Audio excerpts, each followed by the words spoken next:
the night of Tuesday, March 14th, Captain Andrew Becker, Captain Kenneth Dalga, and First Lieutenant Frederick Drew Dellecker perished while protecting the freedom that you and I sometimes take for granted.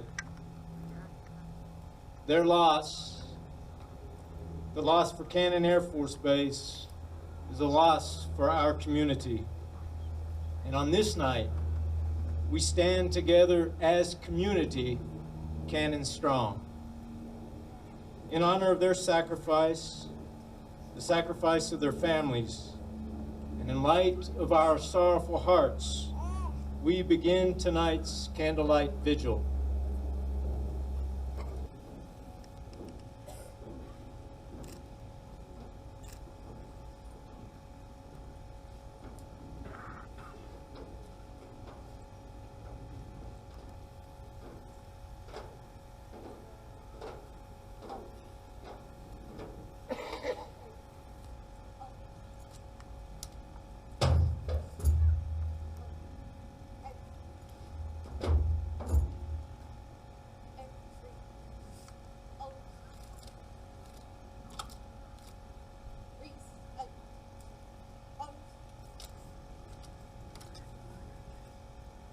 Ernie Koss will now lead us in the Pledge of Allegiance, followed by the national anthem. I pledge allegiance to the flag of the United States of America and to the republic for which it stands, one nation, under God, indivisible, with liberty and justice for all. Allie Reed will now lead us in the national anthem. Can you see by the dawn's early light what so ramparts we watched were so gallantly streaming, and the rockets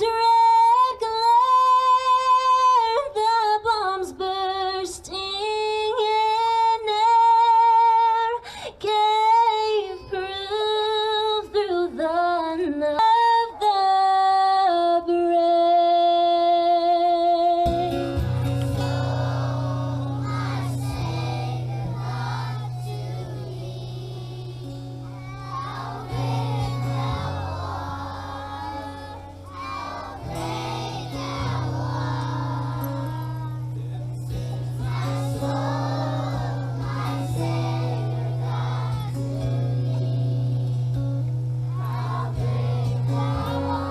how great thou art. Personally, I did not know these three young men, but I do feel pain. This community feels pain. Here we are basically just a big family.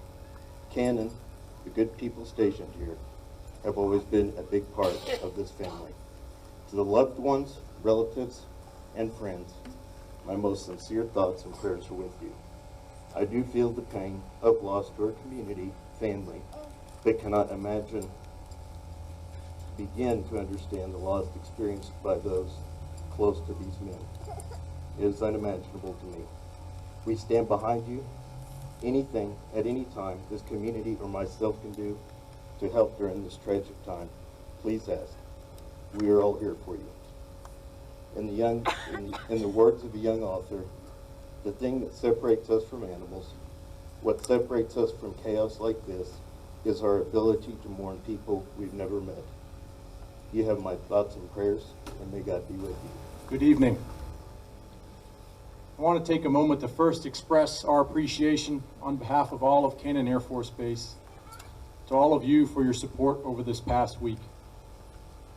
Mr. Robinson, thank you for your introduction this evening. Chairman McDaniel, Mayor Lansford, thank you for your heartfelt remarks on behalf of this community. General and Mrs. Webb, Chief Smith, thank you for being here on behalf of all Air Force Special Operations Command Air Commandos. We especially appreciate all those who had a part in organizing tonight's service. Your continued dedication and support to our airmen underscores the enduring strength of our long-standing relationship. Tonight's vigil is in remembrance of those we lost last Tuesday. Our thoughts and sympathies are with those affected by this tragedy, and we are committed to supporting them and their loved ones during this difficult time. To the families of Andy, Kenny, and Drew, I offer Cannon Air Force Base's heartfelt condolences. Ours is a tight-knit wing, ever ready to execute specialized air power whenever or wherever it is required in defense of our nation. This is a demanding mission, and our air commandos dedicate themselves to hundreds of hours in the training, planning, and conduct of sorties to hone their skills in their chosen profession. Anytime an incident like this occurs, it hits us hard. These three brave men shall not be forgotten and remain forever with us. And while it's important for us to take this time to mourn their loss, so should we also take the time to celebrate their lives as dedicated service members, sons, and men of courage. Because that's exactly what Andy, Kenny, and Drew were, and it's what they did. They celebrated life. As a fellow airman, I understand the sense of pride and joy that comes with airmanship. As worded in John Gillespie McGee Jr.'s renowned poem, flyers slip the surly bonds of earth, climbing sunward through the untrespassed sanctity of space. It is a community that lives for this. And like so many of us have done before and continue to do every day, I know that Andy, Kenny, and Drew celebrated their lives as aviators in the world's most capable Air Force. In this vigil, let us both mourn and celebrate the meaning they have in our lives that has brought us together here this evening. We continue to find solace through your support and your commitment to our airmen and this installation. And it's that bond that makes us Cannon strong. This has been and continues to be the Western home of America's Air Commandos. Thank you. Amazing grace, how sweet the sound that saved a wretch like me. I once was lost, but now I'm found. Was blind, but now I see. 'Twas grace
Thank you.